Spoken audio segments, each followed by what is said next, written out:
Welcome back to another installment. We've made quite a bit of progress. It's been more than a week, but made some pretty major changes. So biggest thing you may notice from previous stuff is that the steering wheel and the helm are gone. So this bench I desperately wanted to get rid of, but in the interest of time, I think I'm going to end up using it. So at least for now. That location down there with the bolts was the old helm. This thing is not really a box. It's just like a frame with a seat on it. So, but inside of here is where I'll plan to put more of a proper battery box and house electronics, that sort of thing for now.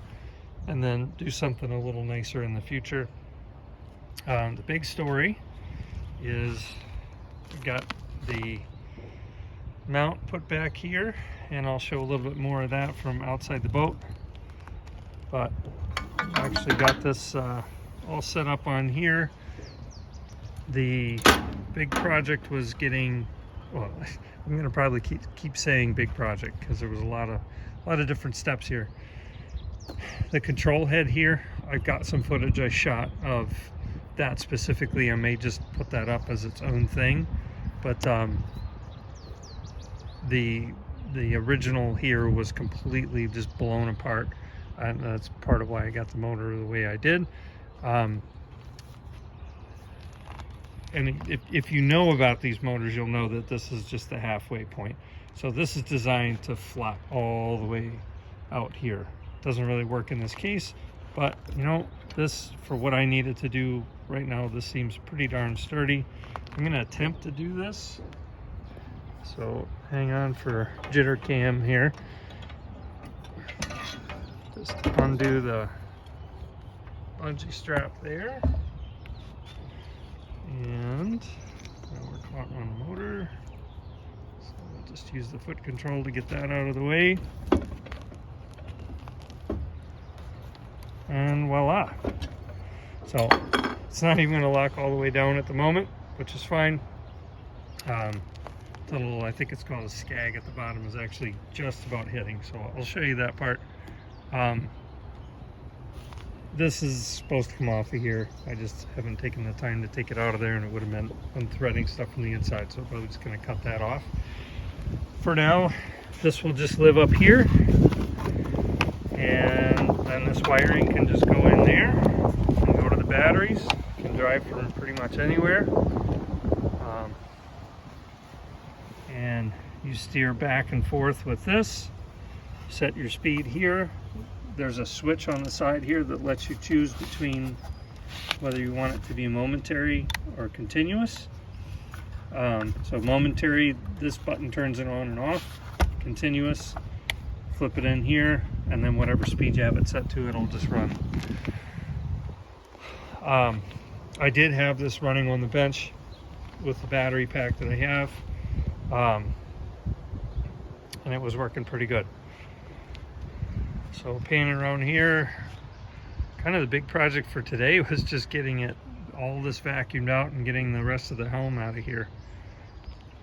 So it's a 24-foot boat, so it's quite a bit of space with no furniture on it. Again, you know, if you're new to this, this boat will never leave a small private electric-only lake. There's no need, you know, it's never going to go fast or anything like that. So at most, I'm hoping maybe to find some nice, decent used patio furniture to throw on here, and then, you know, make like a smaller, nicer looking battery box. But this will get us in the water for right now. So if you're around from the old days with the dual trolling motor setup, I know that was a lot more interesting to look at. But you see, you know, you would have seen already, it's a lot easier to lower this thing, and to flip this motor around is just a matter of pushing the pedal one way. To get the boat underway and everything was just such a lot of work with that old setup, and essentially I wanted to try to recreate what this pretty much does out of the box. So far this is feeling like a much simpler direction to go on. I've got some bolts here that I shot some video of I shortened these from being very, very long. They were like 13 or 14 inches long, and I shortened them up using a die set. So I might do something on that separately. And the way this works, this will lock in the down position, so little dowels move in there. The prop that was on this was broken probably in the same incident that broke the control head. Gentleman that sold me the motor gave me another prop, and I'm sure he thought he was giving me the right thing. He had bought out a bunch of old inventory or something, and unfortunately it is not big enough for this boat, and the props for this motor are a little bit more expensive than what I was originally thinking. So looks like I'm gonna have to come off another 48 to 50 bucks to get a replacement for that. But pretty much I think we're down to getting the batteries mounted in here. I've got a canopy, but I've got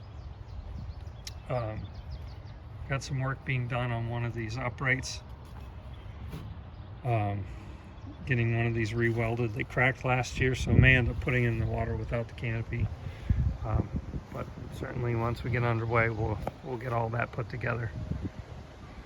If you stuck around, I know this one is going to end up being a little bit longer, but felt like I had a lot to kind of catch up on, and I've been excited to at least get to this point with the motor mounted on the boat and cleaned out and ready to get back in the water.